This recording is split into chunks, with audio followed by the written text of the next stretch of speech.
Hello friends, welcome to SP VH vlogs and kitchen. இன்றைக்கி நம்ம என்ன பார்க்க போகிறோம் பார்த்தீங்கன்னா, சமோசா ரெசிபி தாங்க. வாங்க எப்படி செய்யலாம்னு வீடியோக்குள்ளே போய் பார்க்கலாம்.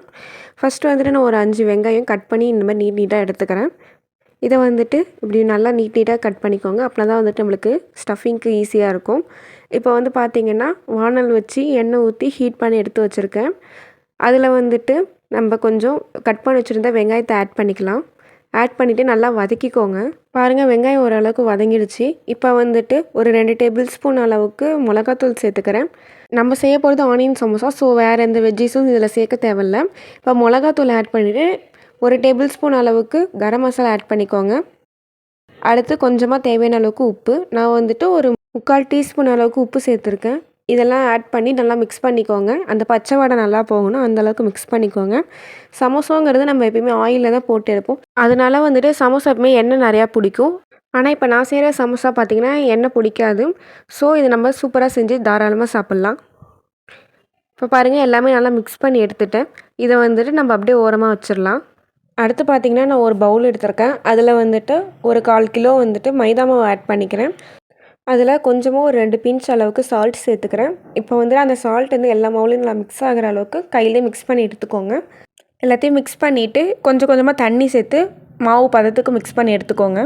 தண்ணி கொஞ்சம் கொஞ்சமாக சேர்த்துக்கோங்க. அப்படின்னா தான் வந்துட்டு நம்மளுக்கு பிசங்க ஈஸியாக இருக்கும். இப்போ பார்த்திங்கன்னா, இந்த அளவுக்கு மாவு பதம் இருக்கணும். இதில் வந்துட்டு நான் கொஞ்சமாக எண்ணெய் ஊற்றி கையில் ஒட்டாத அளவுக்கு நல்லா பிசங்கி எடுத்துக்கிறேன். பாருங்கள், நம்ம மாவு ரெடி ஆகிடுச்சு. இது ஒரு 10 மினிட்ஸ் நம்ம ஊற வச்சுக்கலாம். பாருங்கள், இப்போ வந்துட்டு 10 மினிட்ஸ் கழித்து பார்க்குறேன். நமக்கு மாவு சூப்பராக வந்திருக்கு. இப்போ வந்துட்டு இதை குட்டி குட்டி பாலாக வந்துட்டு பிரித்து எடுத்துக்கிறேன்.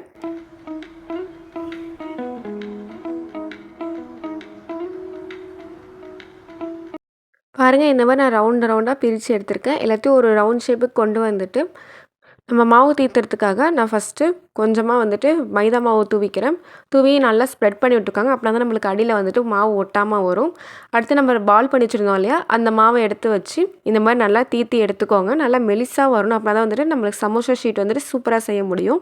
ஷீட்டு ரொம்ப மொத்தமாக வந்துருச்சுன்னா அது நம்மளுக்கு சாப்பிட்றதுக்கு ஒரு மாதிரி இருக்கும். ஸோ மெலிசாக தீர்த்தி எடுத்துக்கோங்க.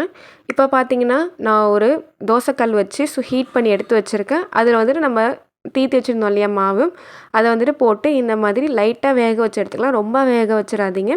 இந்த மாதிரி இந்த பக்கம் ஒரு திருப்பு அந்த பக்கம் ஒரு திருப்புன்னு சொல்லிட்டு சும்மா இந்த மாதிரி லைட்டாக பபிள்ஸ் வர அளவுக்கு போட்டு எடுத்துக்கோங்க.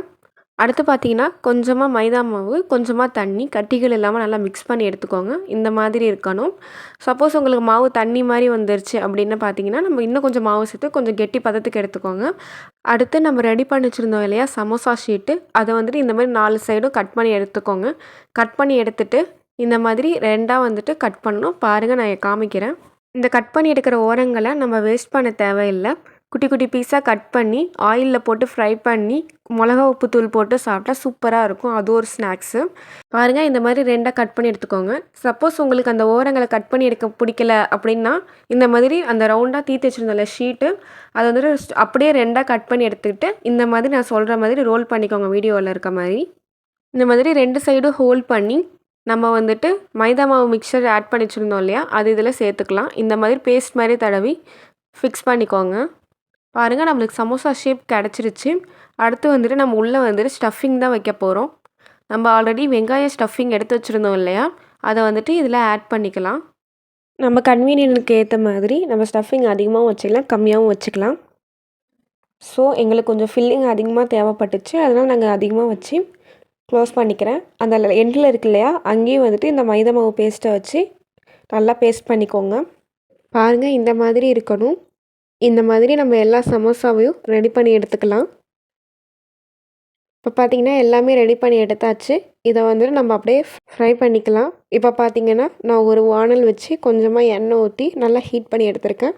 நம்ம ரெடி பண்ணி வச்சுருந்தா சமோசாவை இதில் போட்டு ஃப்ரை பண்ணிக்கலாம்.